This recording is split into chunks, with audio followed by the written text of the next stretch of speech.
Ragasa, c'est son nom, synonyme de pluie torrentielle et de rafales de vent à plus de 200 km/h. Il a déjà tué au moins 14 personnes à Taïwan et se dirige droit sur Hong Kong.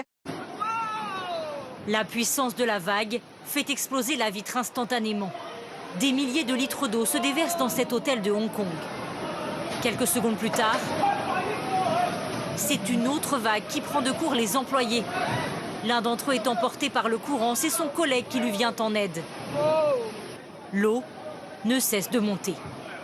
Les Français sont majoritairement convaincus que le changement climatique a des incidences sur leur quotidien. Ils sont même de plus en plus nombreux à être fatalistes. Plus d'un tiers pensent qu'il est déjà trop tard et 28% pourraient dans les années à venir déménager dans une commune moins exposée aux risques climatiques. Ce matin, à 10 heures précises, tous les habitants d'Antibes ont reçu sur leur téléphone portable ce message d'alerte. Alerte sanitaire, cas de chikungunya à Antibes, message du préfet des Alpes-Maritimes. Protégez-vous des piqûres de moustiques et consultez un médecin en cas de symptômes.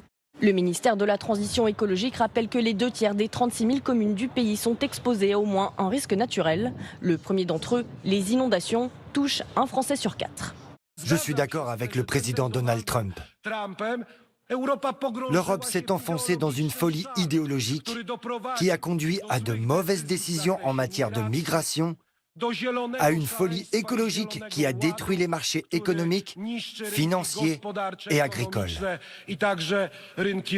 C'est un retour à l'antenne qui ne fait pas plaisir, c'est rien de le dire, à Donald Trump, celui de Jimmy Kimmel. Après une semaine d'absence, l'animateur star a repris hier soir son célèbre talk show à la télévision. It was never my intention to make light of the murder of a young man.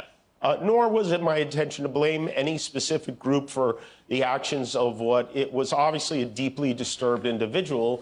Regardez, Trump emmerde le monde. C'est exactement ça. Je dis, alors là, pour le coup... Ah oui, c'est une sorte de bras d'honneur en 50 minutes. C'est exactement ça. Trump emmerde le monde. Et il y a quelque chose, pourquoi pas, de rafraîchissant, d'une certaine manière. Notre gouvernement ne peut pas contrôler ce qu'on fait et ce qu'on dit à la télévision. Les menaces gouvernementales pour faire taire un comédien que le président n'aime pas, c'est anti-américain. Anti-américain.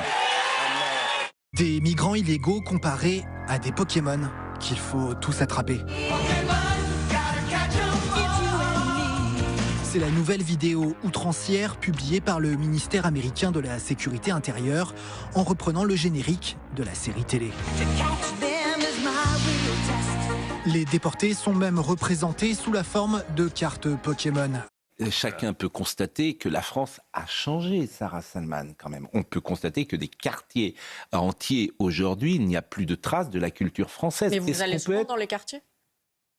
Mais est-ce que c'est le sujet que moi, j'y aille souvent ou pas ? Comme vous me dites que ça a changé. Il suffit de lire et de voir, quand même. Je pense que la haine peut être un endroit très confortable. Et ce qui demande des efforts aujourd'hui, en ce moment, c'est plutôt de ne pas y céder. Sarah, moi je réhabite de ces quartiers. J'y habite depuis 25 ans. En 25 ans, j'ai vu ces quartiers changer Vous habitez dans le centre de Paris ? Du tout au tout. Non, c'est pas le centre de Paris, c'est l'est de Paris. L'est de Paris est une ville maintenant complètement différente. Il y a une forme de sécession à Paris. Tout le monde le voit à l'œil nu. Le mal ne connaît pas la grève. Le mal est dans l'excès. Retenez la date, une nouvelle journée de grève sera organisée le 2 octobre prochain. Les syndicats reçus par Sébastien Lecornu ce matin sont ressortis déçus. Le compte n'y est pas, dit la secrétaire générale de la CFDT. Ce matin, Sébastien Lecornu reconnaît devant les syndicats : je suis le Premier ministre qui a le moins de pouvoir et le plus faible de la Ve République. L'éducation que j'ai reçue, en tout cas de la part de mon père, c'est une éducation issue, enracinée dans le machisme ordinaire méditerranéen. Donc j'ai entendu des phrases telles que « mais non, tu n'as pas peur, t'es un homme fort » ou « ne montre pas tes faiblesses, sinon on va te marcher dessus ».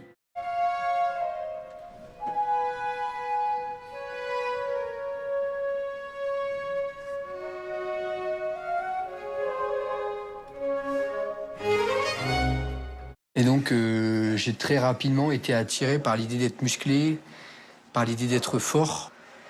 Je fais des sports de combat. Je veux même plus aller à l'école, en fait. Je veux que m'entraîner.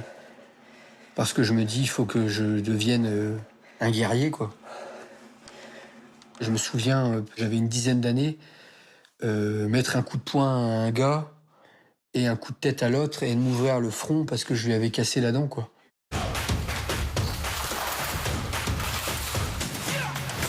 Une professeure de musique poignardée ce matin dans un collège près de Strasbourg. Ses jours ne sont pas en danger. Son agresseur présumé était un adolescent de 14 ans qui a ensuite retourné l'arme contre lui. Il était suivi pour des troubles psychologiques. Les chiffres sont sans appel. Tous crimes et délits confondus, 97% des personnes incarcérées sont des hommes. Avez-vous peur qu'on vous oublie? Non. Il faut bien, la mode passe, les gens passent. On se fatigue de voir toujours un même visage. C'est normal, c'est la vie. La vie telle qu'elle est, vous en êtes satisfaite? Oui, je suis très optimiste. J'aime bien la vie.